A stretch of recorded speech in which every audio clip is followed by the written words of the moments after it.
today is the 21st day of the government shutdown, and Trump spent the afternoon hosting Senate Republicans for lunch at the White House. Even worse, at the end of the lunch, Trump spun around his iPad and made everyone leave him a tip. And he goes, 30% is standard, just... Yes. That's the best available in American comedy in 2025, at least out of New York and network television. Maybe they should have done that Luigi Mangione beaten up by 7 ladyboys in Thailand. That might have been right up their alley. Can you say right up their alley in this context? Well, a very happy hump day to you and welcome back. That's in case Bill and Hillary are listening again this morning. I know they're fond of my radio show. It's hump day in the Clinton household. Hillary has to clear out because Bill needs the house to himself on hump day. And here in the Chris Plante Show, we do mailbag day. It's mailbag day here as well. And we've been doing a pretty good job lately of actually getting the mailbag. I blame you for everything, I'm pointing at Michael Piercy across the console from me. There's a console between us. We're in a radio studio, after all, right here in our nation's capital. But it is hump day, and that means Hillary Clinton waking up face down in a pool of her own dried vomit on her linoleum kitchen floor in one of their multi-million-dollar mansions. It's good to be a Democrat, isn't it? And she's got to clear out real soon. Secret Service standing over her, knuckles on their hips, shaking their heads at what might have been Hillary Clinton, the woman who would never be king. She wanted to be king. Am I right about that? She was going to. The man, can't say the man who would be queen. You could say the woman who would be king. I don't know. Democrats have created a lot of confusion in that arena. But it is hump day. And maybe they should have used the Luigi Mangione thing, because the headlines are everywhere today. Luigi Mangione, he shot and killed United Healthcare CEO Brian Thompson, a father of 2 children, a loving husband, and shot him dead, just killed him on the sidewalks. And the Democrats have been applauding that ever since. A lot of Democrats applauding the assassination, the murder of Charlie Kirk. Over the weekend, they were applauding, at the, what they call it, the No Kings rally. Mental illness is everywhere. I'm not sure what we're going to be able to do about it. Bring back Obamacare just for the mentally ill, because the Democrat Party has created a lot of mentally ill people. But let me get back to the Luigi Mangione story, because the headline today, the New York Post has a headline that sums it up. Luigi Mangione got beaten up by 7 ladyboys. That's in quotation marks. Just ladyboys is in quotation marks. That means men pretending to be women. In Thailand, and it's another country altogether, Thailand, they have places like Phuket there. Luigi Mangione got beaten up by 7 ladyboys in Thailand months before United Healthcare CEO shooting, and colon, and they have colon. It's really not the right place for a colon, I think. It's not appropriate. Report, then one word after the colon, report. Luigi Mangione was roughed up by a group of transgender women. That means men. The Democrats have taken transgender women, that means men, right? During a wild night out in Thailand in the months before he allegedly gunned down United Healthcare CEO Brian Thompson. A new report claims the 27-year-old hero of the Democrat Party, accused assassin, they love their assassins, don't they, allegedly bragged to friends over WhatsApp about his raucous nightlife while backpacking through Asia.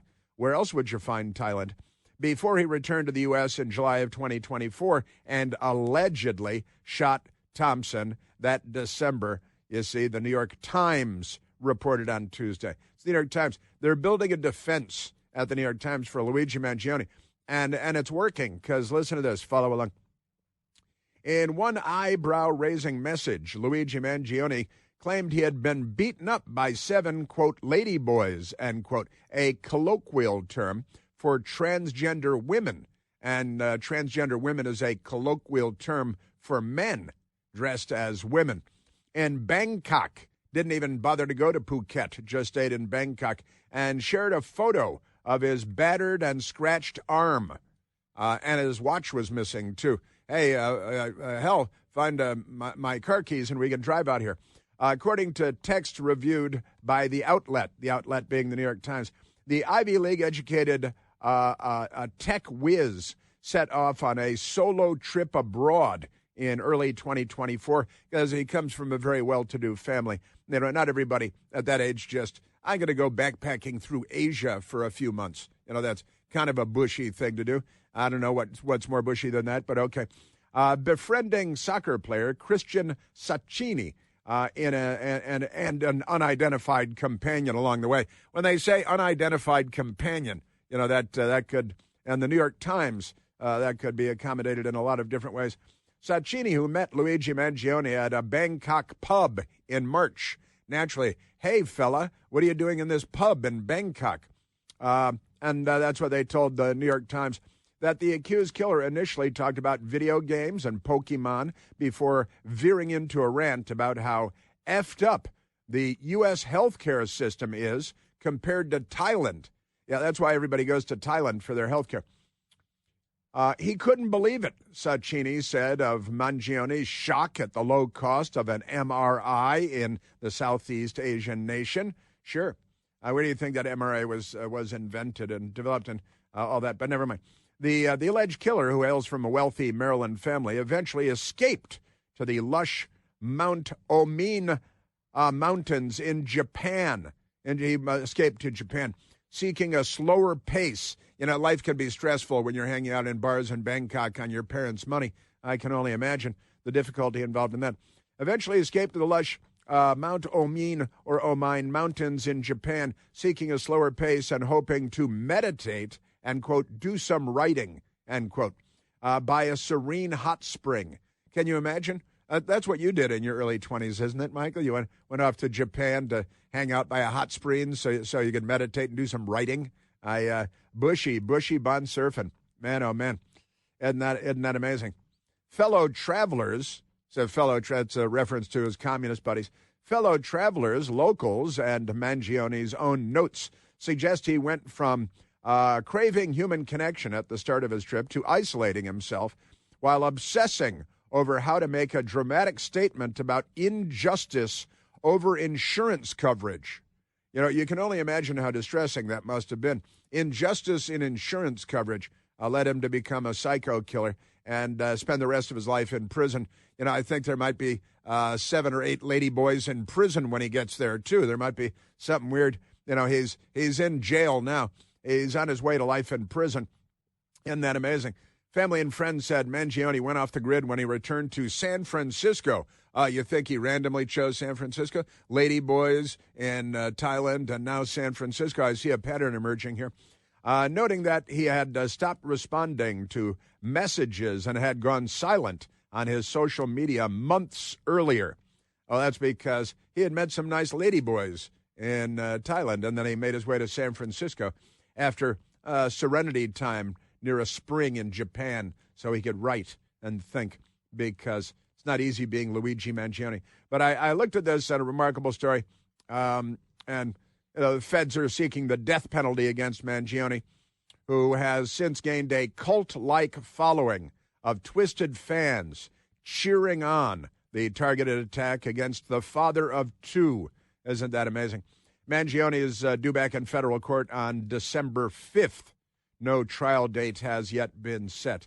But that's gone. And so Luigi, and this is the New York Times allegedly broke the alleged story. I'm going to use the word alleged a lot. But the headlines it's garnering around the world are, fight with ladyboys in Thailand, : again, the : the interesting placement of the : there. What led to Luigi Mangione's crime? This is a new headline. Now, months and months earlier, he was in Thailand on a daddy-sponsored vacation, and he ran into cross-dressing, probably prostitutes in Bangkok, Thailand, and that's what actually led to him shooting a guy on the sidewalk in New York months later, because if you get your news from the New York Times, the Times of India has the headline, too, United Healthcare CEO murder, : there it is again. Luigi Mangione was assaulted in Thailand before Manhattan killing. Now, how that's related to anything, nobody knows. But the New York Times is building a defense for him here because these people. And Times Now, Luigi Mangione attack, : See? New details emerge about Asia trip before CEO murder charge. Now, they're actually pretending, and the New York Times is pretending that this somehow has anything to do with or explains the murder of the CEO, Brian Thompson, by Luigi Mangione because his daddy sent him on a fancy vacation around Asia and San Francisco, where, never mind that. The San Francisco treat is not what it used to be. Let's make sure that we're all aware of that. It's not the same at all. So that's one of the crazy stories. And it is mailbag day, and it's mailbag day. I haven't even seen my mailbag questions yet, have I? No, I haven't. I have one because I found it in the mail yesterday. Somebody sent their mailbag question on a postcard to the radio station, and I have that here. So we've got that. Also, Democrats are loose everywhere. In fact, a Democrat crashed his car into the gate at the White House last night and was arrested. Didn't have to shoot and kill him, which I guess is fortunate. Right now he's being waterboarded, hanging upside down on the north lawn of the White House, being waterboarded with a garden hose. It's kind of a friendly thing. But White House on lockdown after car smashes into gate, driver arrested. Left-wing radicals at Mediaite there. Isn't that amazing? And, I've got, this is great audio for you. Thanksgiving is coming up, and the Democrats are arguing that food is more expensive than ever before. And you know why?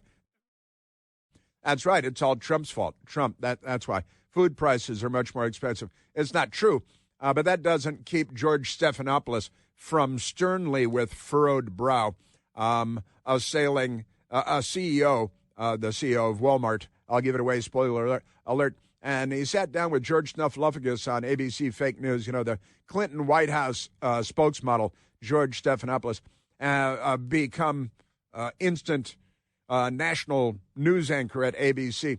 And he was interviewing the CEO of Walmart and saying, boy, because of Trump, Thanksgiving's going to be so much more expensive this year. And then something funny happened. The CEO of Walmart began to speak, and George Snuffleupagus's little Democrat Party talking point issued narrative crumbled right before his very eyes. And then George, I think, burned down the ABC studios because he's very angry at the guest bookers for putting this guy on to say something that the Democrat Party didn't want to hear. So we've got that. Yeah, a Democrat crashing into the White House last night, arrested. George Snuffleupagus peddling the Democrat Party's talking points, saying that Thanksgiving's going to be so much more expensive. And then he learned something, but I promise you he didn't learn anything. And he'll be back to the talking points in no time at all. Speaking of White House spokesman for the Democrat Party, and spokeswomen, perhaps, Jen Psaki with her gasoline-colored hair. She has a slightly different color hair these days. Have you noticed that, Michael? Slightly different grade of gasoline. Maybe she's gone with, like, premium or something. Maybe she's gone with a higher octane gasoline in her hair. Also, did you notice her face has an all-new face on it? Did you notice that? She's got, it's like plasticine. It looks like she's got a lucite coating on her face or something like that. But we've got her because she did a podcast. Everybody's doing a podcast or something. And she's attacking J.D. Vance and the wife of J.D. Vance, which is racist. So obviously Jen Psaki is a horrible racist. Speaking of racist Democrat Nazis, the Democrats, remember when they said Pete Hegseth had a Secretary of War, had a Nazi tattoo on his chest, and it was actually a Jerusalem cross, but that's okay. It could go back to the Crusades or something. It's in the floor in the National Cathedral in Washington, D.C., but never mind that. Well, it turns out the Democrats have a guy running for the Senate in Maine, in the state of Maine, and this guy has an actual Nazi tattoo on his chest, the SS skull and crossbones. And he's a Democrat, and he's running for the Senate. His name is Graham Plattner. Graham, no relation. Graham Plattner is his name.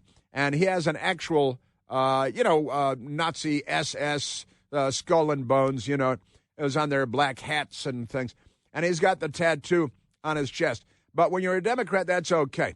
Also, he self-identified as a communist. He was in the Marine Corps. he got what he knew to be a Nazi tattoo in Croatia on his chest, and he's running for Senate as a Democrat now, so it's a non-story. The New York Times, CNN are not looking into it, even as we speak. Isn't that remarkable? And he's self-described as a communist. How many of these people have self-described as a communist? A growing number. That's for darn sure. And we are at 888-630-9625. Also, Bernie Sanders is backing the guy with the Nazi tattoo, because he's self-described as a communist. So we got that going for us. Yes, we do. And John Brennan is in the news. Penitentiary face at long last.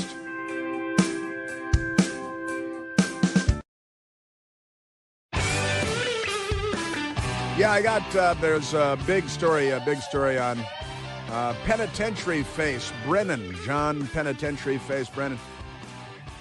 The House Judiciary Committee has referred former CIA director and Communist Party voter John Brennan to the Justice Department for prosecution. I will explain that coming up. But right now, let's go to the telephones. Talk to the nice people. At 888-630-9625, let's go to Greg, calling from Rockville, Maryland. Gregory, you are on the Chris Plante Show. Hey, Chris. Thank you this morning for having my call. Love the show. I just wanted to call in. You talking about gas prices the other day and earlier, and yeah, I saw on Twitter a great suggestion from someone. The grassroots is so smart. The grassroots conservative is so smart compared to our politicians, like you always say. But what if at the gas station they got these digital displays? So when you go to fill up right now, the gas station, they're serving you ads. Well, what if there was a mandate? I hate mandates. We all do. But what if there was a mandate that they had a digital display that showed you just like a pie graph of the percentage of your fill up that's going to tax, and just kind of a simple pie chart that says, hey, here's the total that you spent and here's the percentage going to tax, so that the consumer could actually see how much is going in state and federal tax. Here in Maryland, it's almost 46 cents a gallon is state tax alone. And that's why gas, and to your point, you said it many times, that's why gas is not cheaper, much cheaper. And then I just also wanted to say real quick, I went to the No Kings on Saturday, the No Dukes, and that was, man, I went to the one in Olney, Maryland here. There was a lot of freaks there. I mean, it was like a costume party for freaks and geriatrics. It was weird, man. And I had a sign for term limits, but there was nobody else that wanted term limits. They all just were obsessed with Trump and ICE, and it definitely wasn't against Dukes, that's for sure. That's great. That is great. In Olney, they had No Kings in Olney. And it's true, it's freaky. They dress up in freaky costumes anytime they have an opportunity to do so because of the mental illness. In Olney, no less. That is crazy. I got to tell you, I really like the idea of the pie chart. Any gas station owner could do this. Put a pie chart. What's the federal tax, the state tax, the local tax, and what does the gas company make?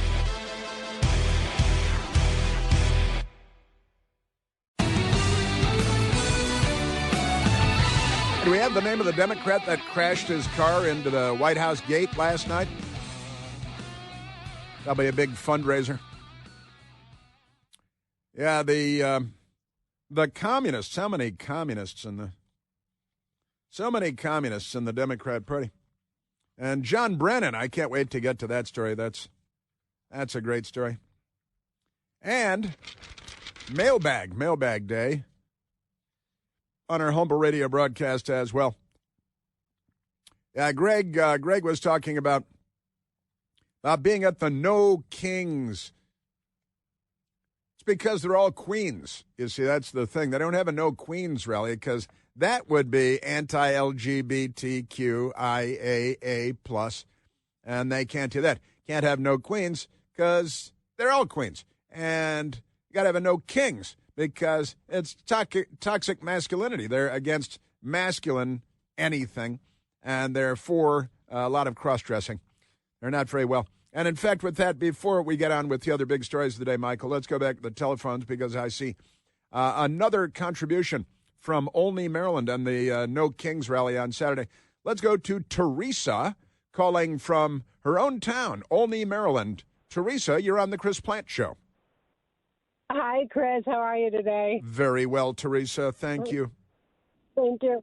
Yeah, my husband and I we were like, let's go for a ride. So we drove right about that time through the intersection of Olney, and he was like, "Really?" I had my thumb out of the window, and he was like, "You better just put your hand back in. These people are crazy. They're just insane." There was a really cute, unicorn costume, like with the gay flag on it, and there were children there with their parents, and my husband and I were just like totally shaking our head. And there was we were really surprised. Quite a bit of people were there on all four sides of the intersection.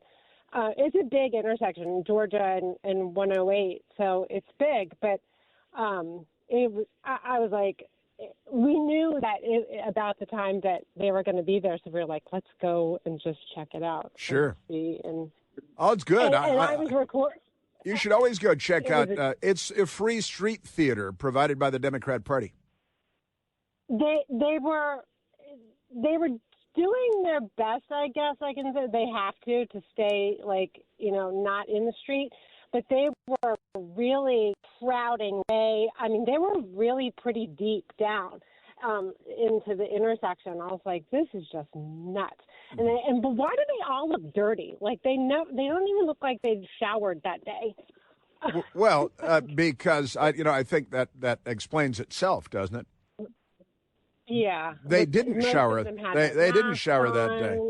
Yeah, they were. No, they were up all night. Doing fentanyl and spreading monkeypox.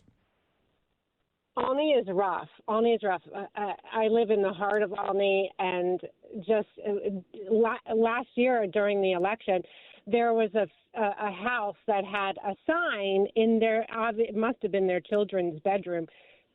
Kids for Kamala. And I was like, oh, okay. You saw that a lot around here.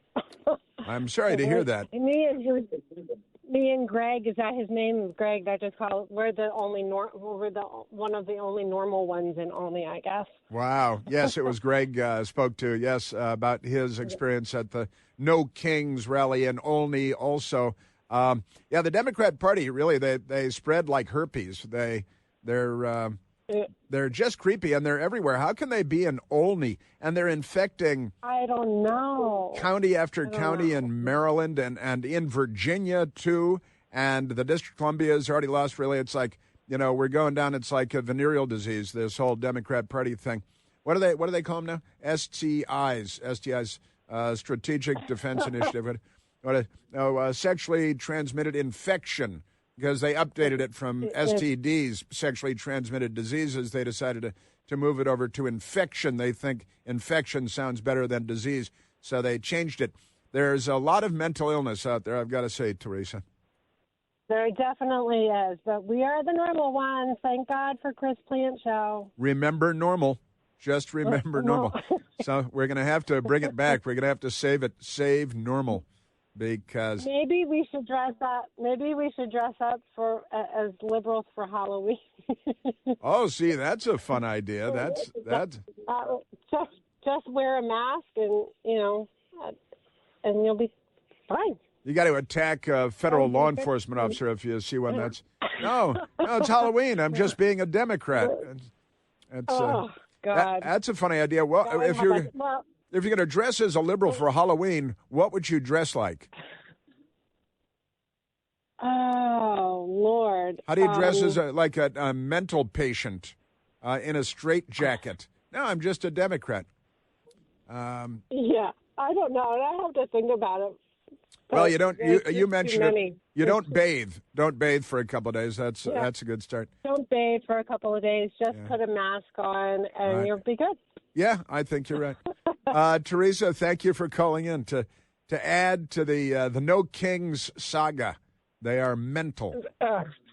They are mental. Have a great day, Chris. Thanks. Thank you. Thanks, Teresa. She got together with her husband on Saturday morning. Get in the car, go out for a drive. Let's go look at the funny people. And so they went to look at the funny people, and that is great. That is, now my best girl and I, we almost always do that. And on this Saturday, we didn't, I explained on Monday, because we were being lazy.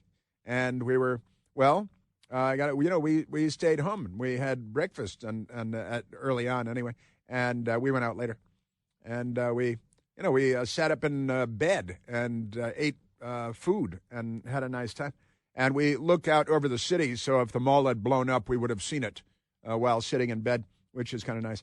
All right, now let's get back because there are Democrats everywhere. And we've got the Democrats still have the government shut down.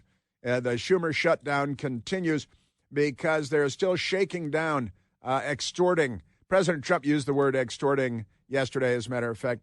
And even Fetterman, who might be a sane Democrat, the stroke made him better. He was a Democrat, and then he had a stroke, and he became more normal.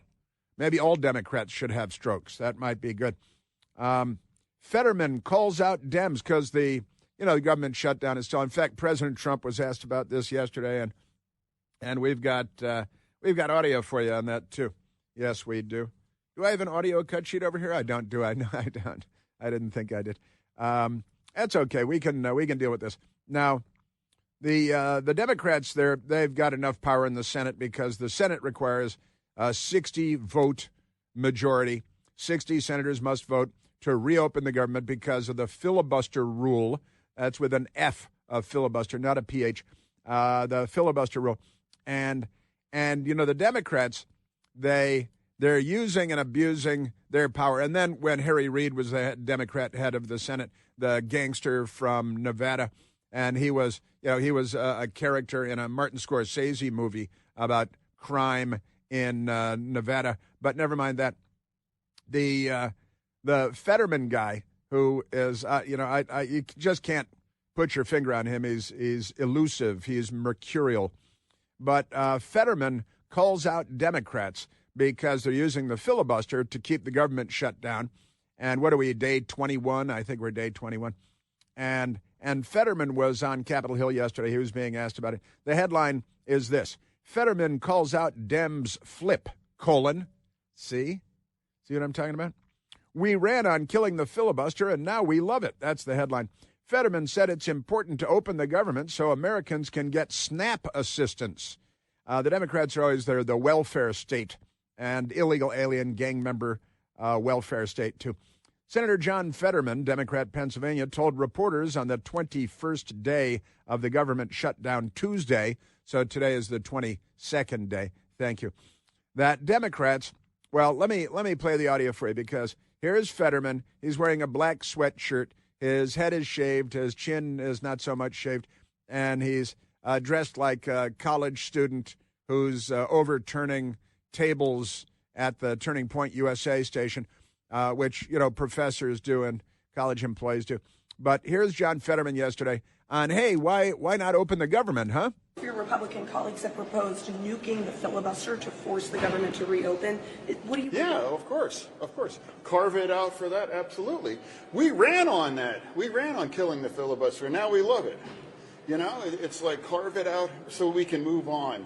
And I support it because it makes it more difficult to shut the government down in the future, and that's where it's entirely appropriate. And I don't want to hear any Democrat clutching their pearls about the filibuster. We all ran on it. I ran on that. We all ran on it. I ran on it. They all ran on killing the filibuster because it impeded their path to the total destruction of Western civilization, which is the goal of the left, and domination of all of humankind under the hobnailed boot of the state. And they will be the state, make no mistake, the fascists that they are, and the communists. But what's the difference? There really is none, because the political spectrum doesn't go from left to right. It's a circle. It's a circle.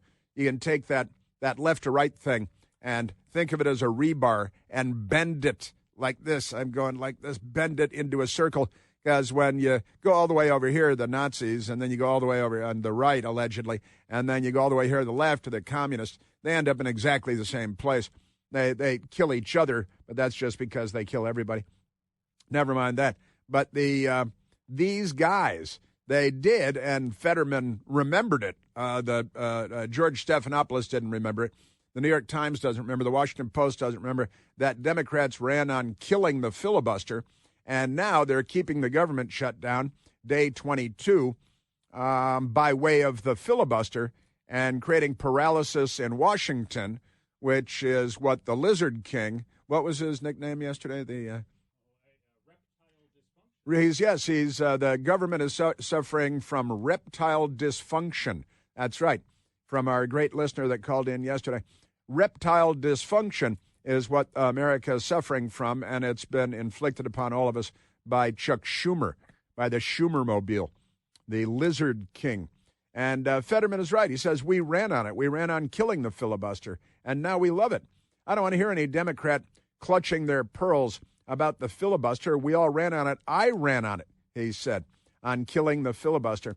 And now they're like, oh, yeah, we live by the filibuster, because the Republicans are now, some are saying, well, let's just get rid of the filibuster, and then 50 Republicans can reopen the government, which the Democrats refuse to do because they've found a way to scam more money out of it. And this is their plan, is to steal, because they're a gang of old-fashioned gangsters. They're criminals, and they lie to themselves about everything that they are. But the Republicans, of course, passed the bill to fund the government through the House of Representatives, moved it to the Senate. The Republicans, all except for Rand Paul, voted to open the government, still enough votes to open the government. But the Democrats, under the Lizard King, because they're suffering from reptile dysfunction, they keep it shut down. And in vote after vote after vote, the Democrats are keeping the government shut down.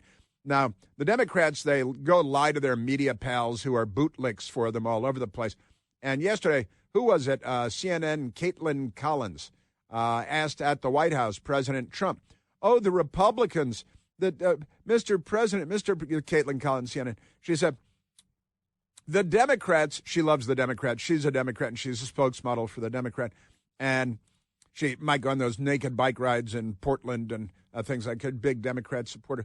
And she said, oh, the Democrats want to meet with you, because they're out there now saying, well, if Trump will just do everything we want, then we'll reopen the government. If we just become a socialist country, then the Democrats will agree to reopen the government, which proves that the Democrats shut it down, right?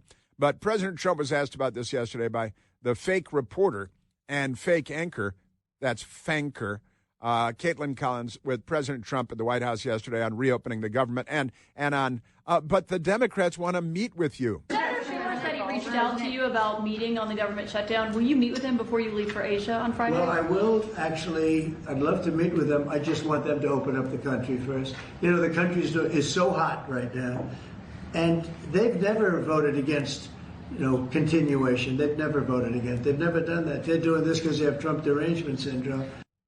That is a fact, Jack. It's so hot right now. Their minds immediately went to global warming, went to climate change, because the earth is on fire and we're all going to die soon. That makes them very angry. President Trump. I would like to meet with both of them, but I set one little caveat. I will only meet if they let the country open. They have to let the country open. The people want to go back to work. They want to be served. They need the services of some people. And a lot of people need the money, the payroll. And isn't that great? And I got to say, I love the president. He's very casual and relaxed and comfortable and smiling. And yeah, sure, I'll meet with Schumer. And Caitlin Collins, Senator Schumer, a real leader. He wants to meet with you. Just to be clear, you won't meet with them until the government's open. The government has to be open. Just to be clear. You know how long it would take for them to do that? Just say, okay, government's open, that's it. There is nothing. How long do you think this could go? How long is this going to go? Caitlin Collins is becoming rankled. But Schumer says he wants to meet with you. That makes Schumer the good guy. President Trump says, I'll meet with him as soon as he opens the government. No, because he's just more photo ops, more show business by the Lizard King and the fraudulent Democrats, and Caitlin Collins is one of the fraudulent Democrats, posing as a journalist. I'll meet. And it's like, well, how long is this going to go on? Well, for as long as Schumer lets it go on. The filibuster, which they all ran on killing, is their best buddy now. They're the ones, 100%, keeping the government closed. President will meet with them when they open the gun. You know how fast they can do that? Just say, okay, boom, the government's open. That's all Schumer has to do. And then it's over. But the rest is a shakedown, gun in hand. Speaking of which, they're waging war against law enforcement, the Democrat Party is, and we have updates on that too. And the communists that walk among us, well, at least among them, coming up. The earth is on fire, and we're all going to die soon.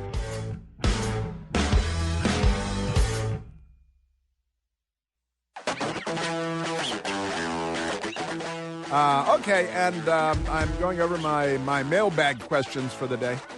Great mailbag questions. Let's see. Let's go to the telephones, Michael.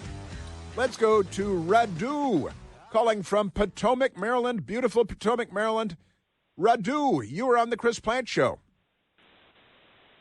Hello, Chris. We've talked many times. As you know, I grew up under communism, came to this country legally 48 years ago, lived in New York City for the first 32 years, lived here for the last 16 years. So my mother called me last week, almost in tears. She told me that she just got back from church and she asked for forgiveness because she's actually going to vote for a Democrat for the first time in her life. She's going to vote for Cuomo to try to keep the communists away from winning.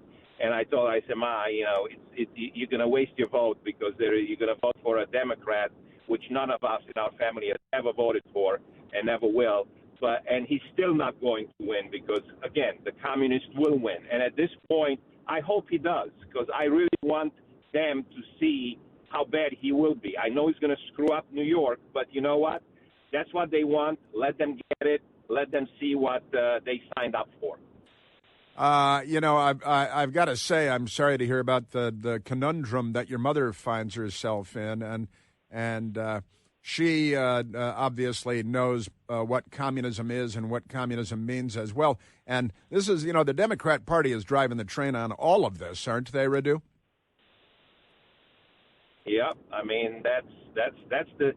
If you would have told me 48 years ago when I came to this country and left communism to come here that in 2025 all the Democrats will be proud to call themselves socialists and many will be proud to call themselves communists, like the guy up in Maine, I would have said you're crazy. But to see that happening, I don't know what to call it. Is it sad?